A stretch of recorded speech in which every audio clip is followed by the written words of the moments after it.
Hello, YouTube. This is Ewan Spence and the ESC Insight calling. Our song reviews head to Moldova and a returning hero.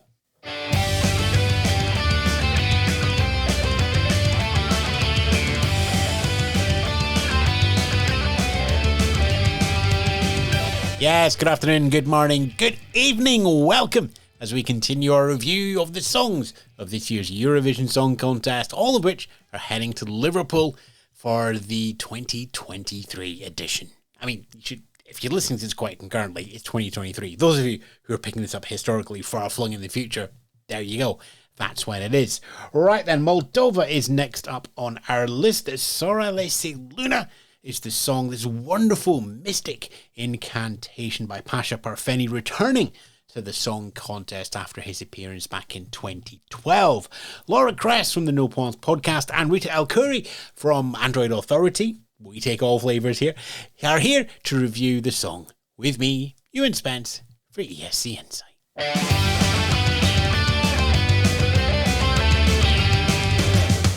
This gives me big forest rave energy. I can feel I could be listening to this at a festival in the woods. It's dark, everybody's dancing, you can't quite see what's going on. It's a bit mystical, it's a bit eerie. I'm really loving that little flute riff that's happening, that's going throughout. Looking at the national final performance they had, they're definitely going down this kind of tribal pagan route, aren't they? I think they had antlers, some of the dancers, which was a bit interesting. They're definitely going down that kind of route, I think, but I like it. I'm enjoying the route they're going down. I do agree with you. This is straight up my Eurovision music alley. It's beautiful to listen to. I hadn't even looked at the name of the artist. I hadn't looked at who was participating. I was not aware of anything. So I was just like, I have a like button on the top of my Mac and I liked this song. And it was one of a few songs I had already really gotten into before the national final selection and before he got selected. And to be honest, I did not make the connection with the fact that he'd already participated in 2013, I think. When the Moldovan selection happened, in my mind, I thought that Sunstroke Project would have the win, but I was really happy that he did.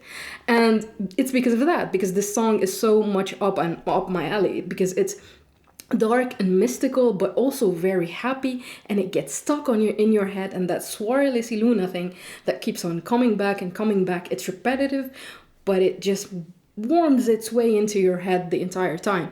It feels like he's doing his thing now, whereas in 2013 he was sort of doing something that was given to him. One of the things I always look for is confidence in an artist, in a song, in their presentation.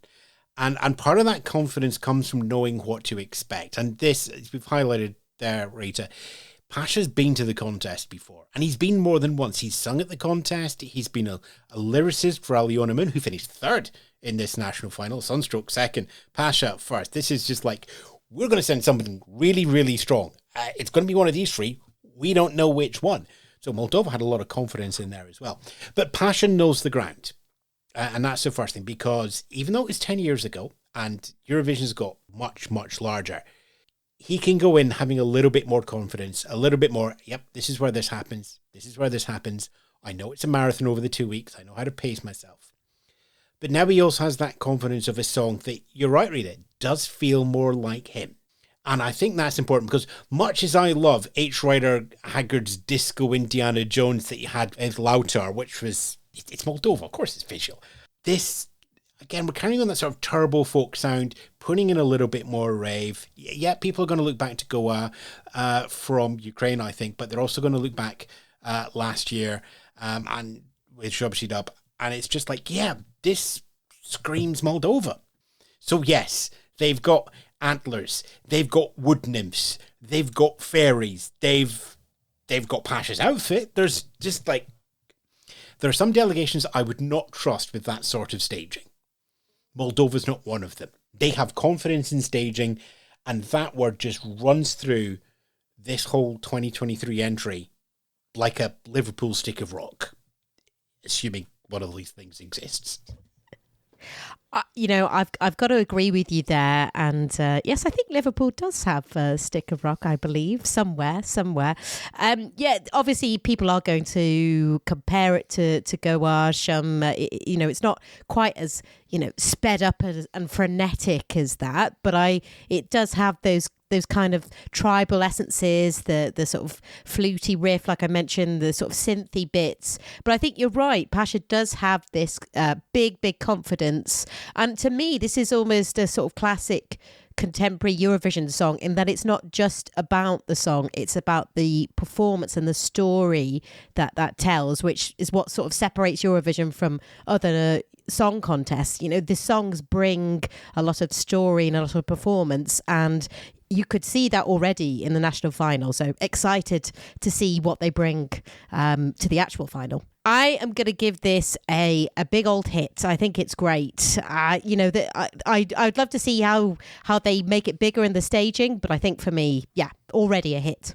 Yeah, I agree with what both of you are saying, and with Ewan, Moldova knows how to stage a song, and even with things as out of the box as Doritos with My Lucky Day, literally a little bit out of the box. But yeah, even with those kinds of songs, they bring the fun to the stage, and they don't take themselves seriously in appearance, but they're very serious about their craft on stage.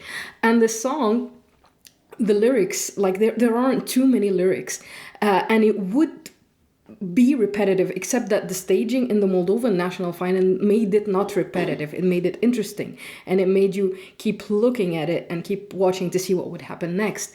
For me, it's a hit. It's a banger. It's a song I enjoy listening to, and I'm not ashamed to say it. So yeah.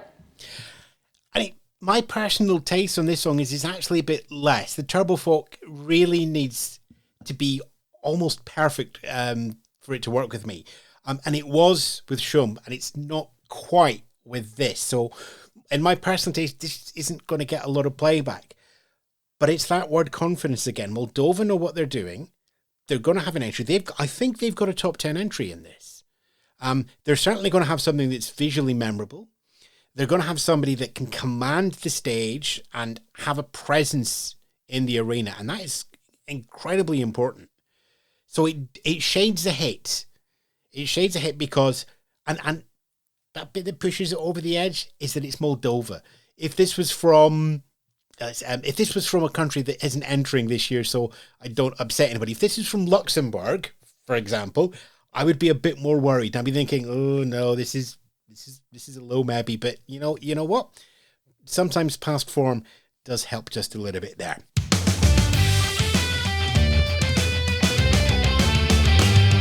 Moldova's entry to the Eurovision Song Contest there, one of 37. We've been reviewing all of those on our podcast over at escinsight.com. Search for ESC Insight in your favourite podcast app, service directory or Spotify, and you'll find the full extended version of the reviews. Here, it's just a song per country.